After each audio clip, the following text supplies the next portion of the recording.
എല്ലാവർക്കും നമസ്കാരം. Astro thoughts by Anitha Raghunath എന്ന എൻ്റെ വീഡിയോ ചാനലിലേക്ക് സ്വാഗതം. പുണർദം നക്ഷത്ര ജാതരെപ്പറ്റി പറയുവാനാണ് ഈ വീഡിയോയിലൂടെ ഉദ്ദേശിക്കുന്നത്. അവർക്ക് 2025 ഉള്ള ഗ്രഹങ്ങളുടെ രാശിമാറ്റം ഏത് രീതിയിൽ അനുഭവപ്പെടുന്നു എന്നും പറയാമെന്ന് വിചാരിക്കുന്നു. പുണർദം നക്ഷത്രം മിഥുനക്കൂറിലും കർക്കിടകക്കൂറിലുമായിട്ടാണ് സ്ഥിതി ചെയ്യുന്നത്. അതായത് പുണർദത്തിൻ്റെ ആദ്യത്തെ 3 പാദങ്ങൾ മിഥുനക്കൂറിലും അവസാന ഒരു പാദം കർക്കിടകക്കൂറിലുമായിട്ടാണ് പുണർദം നക്ഷത്രത്തിൻ്റെ സ്ഥിതി. ചാമരം പോലെ കാണപ്പെടുന്ന 6 നക്ഷത്രങ്ങൾ അടങ്ങിയതാണ് പുണർദം. അതിഥിയാണ് ദേവത, അമ്പുറയാണ് ചിഹ്നം. പുണർദം നക്ഷത്രജാതർ പൊതുവെ ദാനശീലരും സൗമ്യതയുള്ളവരുമായിരിക്കും. വളരെ ആലോചിച്ച ശേഷമായിരിക്കും ഏത് പ്രവൃത്തികളിലും ഏർപ്പെടുക. മറ്റുള്ളവരുടെ കാര്യങ്ങളിൽ ഇടപെടാതെ ഒതുങ്ങിക്കൂടുന്ന പ്രകൃതക്കാരായിരിക്കും ഇവർ. മതപരമായ കാര്യങ്ങളിൽ താൽപ്പര്യം, നിയന്ത്രണശേഷി, നീതിയിലും ധർമ്മത്തിലും താൽപ്പര്യം, വിഷാദാത്മകത്വം, സത്യാന്വേഷണം, വിജ്ഞാന സമ്പാദനം, പല വിഷയങ്ങളിൽ താൽപ്പര്യം തുടങ്ങിയവയൊക്കെ ഇവരുടെ ലക്ഷണങ്ങളാണ്. വിനയമുള്ളവരും സത്യാന്വേഷികളും അല്പമാത്ര ലബ്ധി കൊണ്ട് ഇവർ സന്തുഷ്ടരാകുന്നതുമാണ്. വിജ്ഞാനത്തിൻ്റെയും കലകളുടെയും പക്ഷത്ത് ഇവർ താൽപ്പര്യം കാണിക്കും. ബന്ധുക്കളോടും കുടുംബാംഗങ്ങളോടും രമ്യതയോടെ പെരുമാറും. ശുഭാപ്തി വിശ്വാസികളായ ഇവർ ഒരു വിഷയം കൈവിട്ട് മറ്റൊന്നിൽ ശ്രദ്ധിക്കും. ഇവർ പരോപകാരം ചെയ്യുന്നതിനും സേവനമനുഷ്ഠിക്കുന്നതിലും സദാ നിരതരായിരിക്കും. പുണർദം നക്ഷത്രം മിഥുനക്കൂറുകാരിൽ ബുദ്ധിപരമായ പ്രവർത്തനങ്ങൾ, ചിന്താശേഷി തുടങ്ങിയവ മുന്നിട്ട് നിൽക്കും. കർക്കിടകക്കൂറുകാരിൽ കൽപ്പനാ സ്വഭാവവും മുന്നിട്ട് നിൽക്കും. പുണർദം നക്ഷത്രക്കാർ അംഗീകാരത്തിനും സ്ഥാനമാനങ്ങൾക്കുമായി നിരന്തരം ആഗ്രഹിക്കുകയും പ്രവർത്തിക്കുകയും ചെയ്യും. ഇവരുടെ ദാമ്പത്യം ചിലപ്പോൾ ദുരിതപ്രദമാകാറുണ്ട്. സ്ത്രീകൾ കലക സ്വഭാവം പ്രകടിപ്പിക്കുന്നതും അപൂർവമല്ല. എങ്കിലും ഇവർ ഭർതൃസ്നേഹമുള്ളവരായിരിക്കും. പുണർദം നക്ഷത്രം സ്ത്രീകൾ വസ്ത്രകമ്പം താരതമ്യേന കൂടുതലായിരിക്കും. ദാഹം, ഗോയിറ്റർ, ശ്വാസകോശ സംബന്ധമായ അസുഖങ്ങൾ, ഉദരരോഗം മുതലായവ എളുപ്പത്തിൽ ഇവരെ ബാധിക്കുവാനിടയുണ്ട്. പ്രസിദ്ധീകരണം, ബാങ്കിങ്, നീതിന്യായ വകുപ്പ്, നേഴ്സിംഗ്, സെയിൽസ്മാൻ തുടങ്ങിയ ജോലികളിൽ ഇവർ പ്രക്ഷോഭിക്കും. പുണർദം 3, 5, 7 നക്ഷത്ര ജാതർ, അതായത് ആയില്യം, പൂരം, അത്തം നക്ഷത്ര ജാതർ പുണർദം മിഥുനക്കൂറിനും, ഇനി മകരക്കൂറിലെ ഉത്രാടം, തിരുവോണം, അവിട്ടം നാളുകൾ പുണർദം കർക്കിടകക്കൂറിനും, കുംഭക്കൂറിലെ അവിട്ടം, ആര, ചതയം, പൂരുരുട്ടാതി, മുക്കാൽ എന്നീ നാളുകളും പുണർദം കർക്കിടകക്കൂറിനും അശുഭമാണ്. പുണർദം, വിശാഖം, പൂരുരുട്ടാതി നക്ഷത്രങ്ങളിൽ ഇവർ ക്ഷേത്രദർശനം തുടങ്ങിയ കർമ്മങ്ങൾ നടത്തുന്നത് ഉത്തമമാണ്. പുണർദവും വ്യാഴാഴ്ചയും ചേർന്ന് വരുന്ന ദിവസം സവിശേഷ പ്രാധാന്യത്തോടെ വ്രതം തുടങ്ങിയവ അനുഷ്ഠിക്കുക. ഈ ദിവസങ്ങളിൽ വിഷ്ണുപൂജ നടത്തുന്നതും ഫലപ്രദമാണ്. ഇവർ പതിവായി വിഷ്ണു സഹസ്രനാമം ജപിക്കുന്നതും ഉത്തമമാണ്. മഞ്ഞ, ക്രീം തുടങ്ങിയ നിറങ്ങൾ ഇവർക്ക് അനുകൂലമാണ്.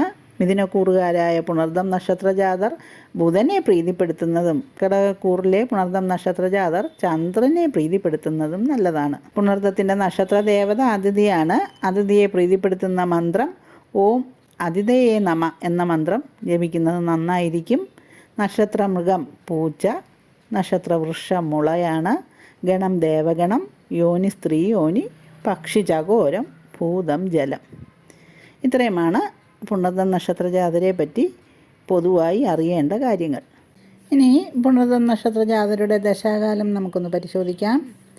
ഇവർ വ്യാഴദശയിലാണ് ജനിക്കുന്നത്. പുണർദം നക്ഷത്ര ജാതർക്ക് 16 വർഷമാണ് വ്യാഴദശ സാമാന്യന് അനുഭവിക്കേണ്ടി വരുന്നത്. അപ്പോൾ പുണർദം നക്ഷത്ര ജാതർ ഇവർ ജനിക്കുമ്പോൾ അവരുടെ ചന്ദ്രൻ്റെ സ്ഥിതി പുണർദം നക്ഷത്രത്തിൽ എവിടെയെന്ന് കണ്ട് ശിഷ്ടമുള്ള വ്യാഴദശ എത്രയാണ് ഇവർ അനുഭവിക്കേണ്ടത് എന്ന് മനസ്സിലാക്കുവാൻ. പിന്നെ ഈ ഒരു വ്യാഴദശയിൽ ഈ വ്യാഴത്തിൻ്റെ സ്ഥിതി ജാതകത്തിലെ ജനിക്കുമ്പോഴുള്ള ആ ഒരു സ്ഥിതി മനസ്സിലാക്കി വ്യാഴം അനുകൂലമാണോ പ്രതികൂലമാണോ, വ്യാഴത്തിന് ബലമുണ്ടോ എന്നൊക്കെ മനസ്സിലാക്കി ഇവരുടെ ആ ഒരു ബാല്യകാലമൊക്കെ വ്യാഴപ്രീതി വരുത്തുകയാണ് വേണ്ടത്. വ്യാഴപ്രീതിക്കായിട്ട് മഹാവിഷ്ണു ക്ഷേത്രങ്ങളിലാണ് ദർശനം നടത്തേണ്ടതും വഴിപാടുകൾ നടത്തേണ്ടതും. പിന്നെ ഉള്ള ഒരു 19 വർഷകാലം ശനിദശയാണ്. ഇവിടെ ഒരു പ്രധാന ജീവിതകാലമൊക്കെ ഈ ഒരു ശനിദശാകാലത്താണ് അവരുടെ ആ യൗവനകാലമൊക്കെ വരുന്നത്. അപ്പോൾ ശനിയുടെ ഇഷ്ടഭാവസ്ഥിതിയാണോ അതല്ല ശനിക്ക് അനിഷ്ടസ്ഥിതിയാണോ എന്നൊക്കെ മനസ്സിലാക്കിക്കൊണ്ട് ശനീശ്വരനെ പ്രീതിപ്പെടുത്തേണ്ടത് ആവശ്യമാണ്. ശനിയാഴ്ച ദിവസങ്ങളിൽ ശാസ്താക്ഷേത്രങ്ങളിൽ ദർശനം നടത്തുകയും എള്ള് പായസം തുടങ്ങിയവ ശാസ്താവിന് നൽകി ശനി പ്രീതികരമായ കർമ്മങ്ങളൊക്കെ ചെയ്തു കൊള്ളുക. പിന്നെയുള്ള ഒരു 17 വർഷക്കാലം ബുധദശയാണ്. ബുധൻ്റെയും ജാതകത്തിലെ ഭാവസ്ഥിതിയും ജാതകത്തിലെ ഒരു ബലവും ഒക്കെ മനസ്സിലാക്കിയിട്ട് ബുധപ്രീതികരങ്ങളായ കർമ്മങ്ങൾ അനുഷ്ഠിച്ചു കൊള്ളുക. ശ്രീകൃഷ്ണ ക്ഷേത്രങ്ങളിൽ പാൽപ്പായസം തുടങ്ങിയൊക്കെ നടത്തി അവരുടെ ജീവിതം ആസ്വാദ്യകരമാക്കുക. പിന്നെയുള്ള ഒരു 7 വർഷക്കാലം കേതുദശയാണ്. വിഘ്നങ്ങൾക്ക് പ്രത്യേകിച്ചൊരു ഹേതു ഒന്നും വേണ്ടാത്ത കേതുവിനെ പ്രീതിപ്പെടുത്തുവാൻ ഗണപതിയെ ഭജിക്കുകയാണ് ഏറ്റവും നല്ലത്. അത് 7 വർഷക്കാലമുണ്ട്. ഗണപതി പ്രീതി പോലെ തന്നെ ചാമുണ്ഡി ദേവിയെ പ്രീതിപ്പെടുത്തുന്നതും കേതുവിനെ വേണ്ടത്. പിന്നെ അടുത്ത ഒരു 20 വർഷക്കാലം ശുക്രദശയാണ്. അപ്പോൾ ശുക്രദശയിൽ ഇവർക്ക് ഏകദേശം ഒരു വിശ്രമകാലമൊക്കെ ആയിരിക്കുമല്ലോ. എന്നാലും ശുക്രപ്രീതികരമായ കർമ്മങ്ങൾ ചെയ്യുന്നത് ഇവരുടെ ആരോഗ്യസ്ഥിതിക്കൊക്കെ വളരെ നന്നായിരിക്കും. മഹാലക്ഷ്മിയൊക്കെ ഭജിക്കുന്നത് നന്നാവും. ദുർഗ ഭജനവും ഒക്കെ ഇവരുടെ ഈ ഒരു ശുക്രദശാകാലം അനുവർത്തിക്കുന്നത് നന്നായിരിക്കും. പിന്നെയുള്ള ഒരു 6 വർഷക്കാലം ആദിത്യദശയാണ്. ആദിത്യദശ പൊതുവേ ചൂടുള്ള ഒരു സമയം, അവരുടെ ഒരു വാർദ്ധക്യകാലമൊക്കെ ആവുമല്ലോ. അപ്പോൾ ഈ ആദിത്യദശയിൽ ശിവപ്രീതികരമായ കർമ്മങ്ങളൊക്കെ ചെയ്യണം. അടുത്ത 10 വർഷക്കാലം ചന്ദ്രദശ. ചന്ദ്രദശയിൽ ദുർഗാപ്രീതികരമായ കർമ്മങ്ങൾ. പക്ഷബലമില്ലെങ്കിൽ ഭദ്രകാളിയെ വേണം പ്രീതിപ്പെടുത്തേണ്ടത്. പിന്നെയുള്ള ഒരു 7 വർഷക്കാലം കുജദശ. കുജദശയിലും ദുർഗാ ദേവിയെയൊക്കെ പ്രീതിപ്പെടുത്തുന്നത് നന്നാവും. പിന്നെ ഒരു 18 വർഷക്കാലം രാഹുദശയാണ്. അതൊക്കെ അവർക്ക് അനുഭവിക്കാൻ ദീർഘായുസുള്ളവർക്ക് മാത്രമേ സാധിക്കുകയുള്ളൂ. അത് ഒരു വിംശോത്തരി ദശയിൽ ഉള്ള ആ ഒരു ദശാകാലമാണ്. അപ്പോൾ ഈ ഒരു രാഹുദശയിൽ സർപ്പപ്രീതികരമായ വഴിപാടുകളാണ് ചെയ്യേണ്ടത്. ഇത്രയുമൊക്കെയാണ് പൊതുവെ ഇവരുടെ വിംശോത്തരി ദശാകാലത്തെപ്പറ്റി പറയുവാനുള്ളത്. ഇനി നമുക്ക് 2025 ഗ്രഹങ്ങളുടെ രാശിമാറ്റം ഈ പുണർദം നക്ഷത്ര ജാതരയെ എങ്ങനെ ബാധിച്ചിരിക്കുന്നുവെന്ന് നോക്കാം. ഇപ്പോൾ പുണർദം നക്ഷത്ര ജാതരയെ ചിന്തിക്കുമ്പോൾ ഇവർ 2 രാശികളിൽ സ്ഥിതി ചെയ്യുന്നത് കൊണ്ട് തന്നെ പുണർദം ആദ്യ 3 പാദത്തിൽ ജനിക്കുന്നവരുടെ ഫലമായിരിക്കുകയില്ല പുണർദം അവസാന പാദത്തിൽ ജനിക്കുന്നവർക്ക് എന്നറിയണം.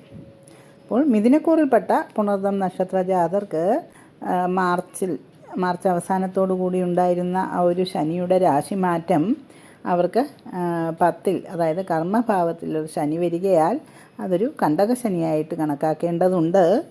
10-ലെ ശനി ഹൃദ്രോഗം, വിദ്യ, കീർത്തി, യശസ് ഇവയ്ക്ക് നാശവും ആണ് ആചാര്യൻ പറഞ്ഞിരിക്കുന്നത്. അതുപോലെ കർമ്മഫലം അനുഭവിക്കേണ്ട കാലമാണ് എന്നുമാണ് ആചാര്യൻ്റെ ഉപദേശം.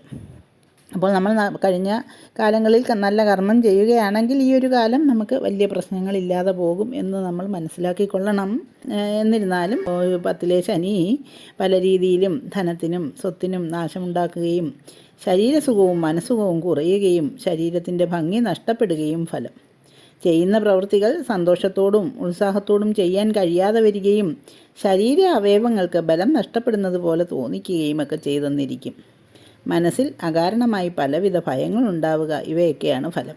ശാസ്താക്ഷേത്രങ്ങളിൽ ശനിയാഴ്ച ദിവസങ്ങളിൽ ദർശനം നടത്തുകയും എള്ള് പായസം മുതലായ വഴിപാടുകൾ നടത്തുന്നത് നന്നായിരിക്കും. അതുപോലെ തന്നെ ഹനുമാൻ സ്വാമിയെ ഭജിക്കുന്നത് ശനിദോഷങ്ങളിൽ നിന്നൊക്കെ മാറ്റം കിട്ടുവാൻ വളരെ നല്ലതാണ്. ശനിയാഴ്ച ദിവസങ്ങളിൽ ഹനുമാൻ സ്വാമിക്ക് വെറ്റമാല നടത്തി ജലീബദ്ധനായി നിന്ന് വിഷ്ണുനാമങ്ങൾ ഉരുവിടുകയും ഒക്കെ ചെയ്യുന്നത് ഈ ശനിദോഷത്തിൽ നിന്നൊരു പരിധിവരെ രക്ഷിക്കുവാൻ പ്രാപ്തമാണ്. അതുപോലെ തന്നെ കുടുംബത്തിൽ മരിച്ചുപോയവർക്കായുള്ള ശ്രാദ്ധങ്ങൾ, ബലികർമ്മങ്ങൾ ഇവയൊന്നും മുടക്കരുത്, അതും അറിയണം. ഹരിഹരപുത്രാഷ്ടോത്തര ശതനാമാവലി, ശിവസഹസ്രനാമ ജപം ഇവയൊക്കെ ജപിക്കുന്നത് മനസ്സിന് ബലം കിട്ടുവാൻ ഏറ്റവും നന്നായിരിക്കും. പിന്നെ ഈ ഒരു മിഥുനക്കൂറിലെ പുണർദം നക്ഷത്ര ജാതർക്ക് പിന്നെ ഉണ്ടായ ആ ഒരു വ്യാഴമാറ്റം അവർക്ക് ജന്മത്തിലാണ് വ്യാഴത്തിൻ്റെ സ്ഥിതി. അതും അത്ര തന്നെ അനുകൂലമെന്ന് പറയുക വയ്യ. ആലോചിച്ച് മാത്രം തീരുമാനമെടുക്കുകയാണ് വേണ്ടത്. മുതിർന്നവരോടും കാര്യങ്ങൾ അറിയാവുന്നവരോടും നന്നായി അന്വേഷിച്ച് മനസ്സിലാക്കിയ ശേഷം തീരുമാനമെടുക്കുന്നതാണ് ഉചിതം. വൈകാരികമായ കാര്യങ്ങളിൽ തെറ്റുപറ്റാം. പ്രണയം, ജീവിത പങ്കാളിയുമായുള്ള അഭിപ്രായ വ്യത്യാസം, തീരുമാനങ്ങൾ തെറ്റുന്ന കാലമാണിത്. വേണ്ടപ്പെട്ടവരുടെ ഉപദേശം, അഭിപ്രായം ഇവ നേടണം. അതുകൊണ്ട് കുടുംബത്തിന് പുറത്തുള്ളവരെ അടുപ്പിക്കുകയോ അഭിപ്രായങ്ങൾ സ്വീകരിക്കുകയോ ചെയ്യുന്നത് കരുതി വേണം.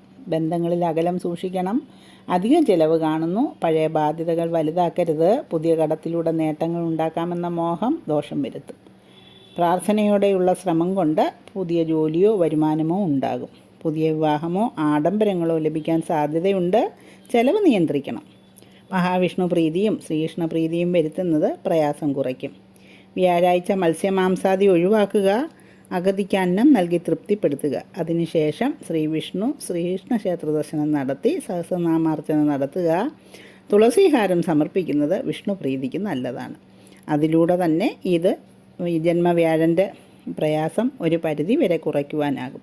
ഗുരുവായൂർ ക്ഷേത്ര ദർശനം ഇങ്ങനെയുള്ള സന്ദർഭങ്ങളിൽ ഗുണകരമാണ്. ഇത് ദർശനം നടത്തുന്നത് കൊണ്ട് സൂക്ഷ്മ ശരീരം ശക്തമാക്കാനാകും. പ്രയാസങ്ങളെ അതിജീവിക്കാൻ ഇതിലൂടെ സാധിക്കുകയും ചെയ്യും. കർക്കിടകക്കൂറിൽപ്പെട്ട പുണർത നക്ഷത്ര ജാതർക്ക് വ്യാഴം 11 നിന്നും 12 മാറിയിരിക്കുകയാണ്. അതായത് ലാഭസ്ഥാനത്ത് നിന്നും വ്യയസ്ഥാനത്തേക്ക് മാറിയിരിക്കുകയാണ്. ഈ വർഷം അല്പമധികം ചെലവ് പ്രതീക്ഷിക്കണം. അതായത് ഈ വ്യാഴം 2026 ജൂൺ വരെ ഈ ഒരു സ്ഥിതിയിലാണ്. ഇടയ്ക്ക് ഒരു മാറ്റമുണ്ട്, എന്നാലും അത് ജന്മത്തിലോട്ടാണ് വരുന്നത്. അതായത് ഒരു ഒക്ടോബർ ടു ഡിസംബർ കാലഘട്ടങ്ങളിൽ. അപ്പോൾ അവിചാരിതമായ ചിലവുകൾ വരാം. ദൂരയാത്ര വേണ്ട സാഹചര്യങ്ങൾ ഒന്നിലധികം ഉണ്ടാകാനുമുള്ള സാധ്യത വരുന്നു. വാഹനത്തിന് അപ്രതീക്ഷിത ചെലവ് വരാൻ സാധ്യതയുണ്ട്. പഴയ വാഹനം വാങ്ങാൻ പറ്റിയ വർഷമല്ല എന്നറിയണം. ഗൃഹത്തിന് അവിചാരിതമായിട്ട് പണി വരാൻ സാധ്യതയുണ്ട്. വേണ്ടപ്പെട്ടവരുടെ ആരോഗ്യകാര്യങ്ങളിൽ ശ്രദ്ധിക്കണം. ഗൃഹകാര്യങ്ങൾ ഉദ്ദേശിക്കുന്ന രീതിയിൽ തന്നെ മുന്നോട്ട് പോകുന്നുണ്ടോ എന്ന് ശ്രദ്ധിക്കണം. ലക്ഷ്മി സമേതനായ വിഷ്ണുവിനെ പ്രീതിപ്പെടുത്തിയാൽ 12 വരുന്ന വ്യാഴം വരുന്ന ഒരു വർഷം പ്രയാസങ്ങൾ അകറ്റും എന്നറിയുക. ലക്ഷ്മി സമേതനായ വിഷ്ണു പ്രതിഷ്ഠയുള്ള ക്ഷേത്രത്തിൽ വ്യാഴാഴ്ചയും വെള്ളിയാഴ്ചയും ദർശനം നടത്തി ഒരു മുഹൂർത്തകാലം, അതായത് ഒരു 48 മിനിറ്റ് നേരമെങ്കിലും പ്രാർത്ഥിക്കണം. സമർപ്പണ മനോഭാവത്തോടെ പ്രാർത്ഥിച്ചാൽ വിഷ്ണു ലക്ഷ്മി ചൈതന്യം സൂക്ഷ്മ ശരീര സ്പന്ദനങ്ങളെ ശക്തമാക്കും.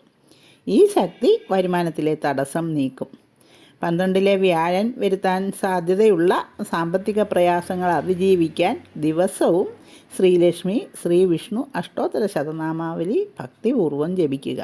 ദോഷങ്ങൾ നീങ്ങുമെന്ന് മാത്രമല്ല, ശരിയായ തീരുമാനമെടുക്കുവാൻ ഈശ്വര സഹായം ലഭിക്കുകയും ചെയ്യും. ഇനി ഒരു പ്രധാന രാശിമാറ്റം 2025 ഉണ്ടായത് രാഹുകേതുക്കളുടെ ആക്സിസ് ചേഞ്ച് ചെയ്തതാണ്. അതും വളരെ പ്രാധാന്യം അർഹിക്കുന്നത് തന്നെയാണ്. എന്തെന്നാൽ ഈ രാഹുകേതുക്കൾ 1.5 വർഷമാണ് ഒരു രാശിയിൽ സ്ഥിതി ചെയ്യുന്നത്. അപ്പോൾ മിഥുനക്കൂറുകാരെ സംബന്ധിച്ചിടത്തോളം രാഹു 9 കേതു 3 സ്ഥിതി ചെയ്യുന്നത്. ഈ 9 രാഹു സ്ഥിതി ദൈവാധീനം കുറയുവാൻ സാധ്യതയുള്ളൊരു കാലമാണ്. 9ാം ഭാവം പിതാവിനെ സംബന്ധമായതിനാൽ പിതാവിനും പിതൃബന്ധുക്കൾക്കും ദോഷകാലമാണെന്നറിയുക. തൊട്ടതെല്ലാം അബദ്ധത്തിൽ കലാശിക്കും. കാരണം ദൈവാധീനം കുറവാണല്ലോ. പിന്നെ കേതു ആണെങ്കിൽ 3 സ്ഥിതി. അപ്പോൾ സഹോദരങ്ങൾക്ക് നാശം സംഭവിക്കുകയോ തെറ്റിദ്ധാരണ മൂലം വിരോധികളായി തീരുകയോ ചെയ്യാനുള്ളൊരു സാധ്യതയാണ് കാണുന്നത്. അപ്പോൾ സ്നേഹബന്ധങ്ങൾക്ക് മങ്ങലേൽക്കും എന്ന് തന്നെ അറിയണം. നിശ്ചയിച്ച വിവാഹം തെറ്റിപ്പോകുവാൻ സാധ്യതയുള്ളതിനാൽ അതും ശ്രദ്ധിക്കേണ്ടതുണ്ട്. സ്ത്രീ സുഖം, കീർത്തി, ധനം എന്നീ ഗുണങ്ങൾക്കും വാതനാഡീ രോഗങ്ങൾക്കും സാധ്യത കാണുന്നു. രാഹുവിനെയും കേതുവിനെയും പ്രീതിപ്പെടുത്തേണ്ടത് ആവശ്യം തന്നെയാണ്. രാഹുപ്രീതിക്കായിട്ട് നാഗക്ഷേത്രങ്ങളിൽ ദർശനം നടത്തുകയും ഐല്യം തോറുമോ അവനവൻ്റെ ജന്മനാൾ തോറുമോ നൂറുംപാലം നടത്തുന്നതുമൊക്കെ ഉപകാരപ്രദമാകും. പിന്നെ കേതുപ്രീതിക്കായിട്ട് ഗണപതി ഭഗവാനെയോ ചാമുണ്ഡി ദേവിയെയോ ഒക്കെ ദർശിക്കുന്നതും വഴിപാടുകൾ നടത്തുകയും വേണം. ഇനി നമുക്ക് കർക്കിടകക്കൂറിനെ ചിന്തിക്കുമ്പോൾ കർക്കിടകക്കൂറുകാർക്ക് രാഹു അഷ്ടമത്തിലും കേതു 2 ധനസ്ഥാനത്തുമായിട്ടാണ് സ്ഥിതി ചെയ്യുന്നത്. പരിഹാരം വേണ്ടത് തന്നെയാണ്. യാതൊരു കാരണവുമില്ലാതെ കുടുംബത്തിൽ കലഹങ്ങൾ ഉണ്ടാകാനുള്ളൊരു സാധ്യതയാണ് ഇത് സൂചിപ്പിക്കുന്നത്. വിദേശത്ത് ജോലിക്ക് വേണ്ടി പണം കൊടുക്കുന്നവർ സൂക്ഷിക്കേണ്ടതുണ്ട്. കള്ളക്കേസിലൊന്നും പ്രതിയാകാതെ ഇരിക്കാൻ ശ്രദ്ധിക്കേണ്ടതുമാണ്. പിന്നെ രക്തസമ്മർദ്ദം, പ്രമേഹം, നേത്രരോഗം, അർബുദം തുടങ്ങിയ രോഗസാധ്യതകളും കാണുന്നു. ഹൃദയകാഠിന്യം മൂലം പ്രശ്നങ്ങൾ ഉണ്ടാകാതെ സൂക്ഷിക്കേണ്ടതുണ്ട്. ഗുണദോഷ സമ്മിശ്രമാണ് ജീവിതം. ആചാര്യന്മാർ ചാരവശാലുള്ള ഗ്രഹങ്ങളുടെ ഫലങ്ങളൊക്കെ കാണിച്ചു തന്നിരിക്കുന്നത് ഗുണദോഷങ്ങളിൽ നിന്നൊക്കെ ഫലപ്രദമായി മുക്തി നേടുവാൻ തന്നെയാണ്. അപ്പോൾ പ്രധാനമായിട്ടും അവനവൻ ജനിക്കുമ്പോഴുള്ള ആ ജാതകത്തിലെ സ്ഥിതി അനുസരിച്ച് ഈ ഗ്രഹങ്ങളുടെയൊക്കെ സ്ഥാനം മനസ്സിലാക്കി, അതുപോലെ ദശാകാലം അനുകൂലമാണോ ഇല്ലയോ എന്നൊക്കെ മനസ്സിലാക്കി വേണം ദോഷപരിഹാരങ്ങളൊക്കെ നടത്തുവാൻ. ദശാഫലം അനുകൂലമാണെങ്കിൽ നമുക്ക് ഈ ഒരു ചാരവശാലുള്ളൊരു ഫലം ഒരു പരിധിവരെ തടുക്കുവാൻ കഴിയും. അതല്ല, ദശാകാലങ്ങളും ദോഷമുള്ളതാണെങ്കിൽ നിർബന്ധമായും പരിഹാരം അനുഷ്ഠിക്കേണ്ടതുണ്ട്. ദശാകാലങ്ങൾ ഏതെന്നൊക്കെ മനസ്സിലാക്കുക. അതുപോലെ തന്നെ ദശാനാഥനെയും അപഹാരനാഥനെയും പ്രീതിപ്പെടുത്തുക. അങ്ങനെ അവനവൻ്റെ ധർമ്മദൈവങ്ങളെയും കുടുംബക്ഷേത്രത്തെയും കഴിയും വിധമെല്ലാം അവിടെ ദർശനം നടത്തി വേണ്ട വഴിപാടുകളൊക്കെ നടത്തി പോവുകയാണെങ്കിൽ ജീവിതം ഈ ഒരു ചാരഫലത്തിൽ നിന്നുള്ള ആ ഒരു ദോഷങ്ങൾക്കൊക്കെ ഒരു പരിധിവരെ മുക്തി നേടുവാൻ നമുക്ക് സാധിക്കും. വേണ്ട രീതിയിൽ മുൻകരുതലുകൾ എടുത്തുകൊണ്ട് ജീവിതത്തെ ചിട്ടപ്പെടുത്തുകയാണെങ്കിൽ ജീവിതം സുഗമമായി മുമ്പോട്ട് പോകുവാൻ ഏവർക്കും കഴിയട്ടെ എന്ന് ആത്മാർത്ഥമായിട്ടും പ്രാർത്ഥിക്കുന്നു. എൻ്റെ വീഡിയോ ഇഷ്ടമാവുകയാണെങ്കിൽ ലൈക്ക് ചെയ്യുകയും ഷെയർ ചെയ്യുകയും കമൻറ്റ് ചെയ്യുകയും സബ്സ്ക്രൈബ് ചെയ്യുകയും ചെയ്യണേ. നന്ദി, നമസ്കാരം.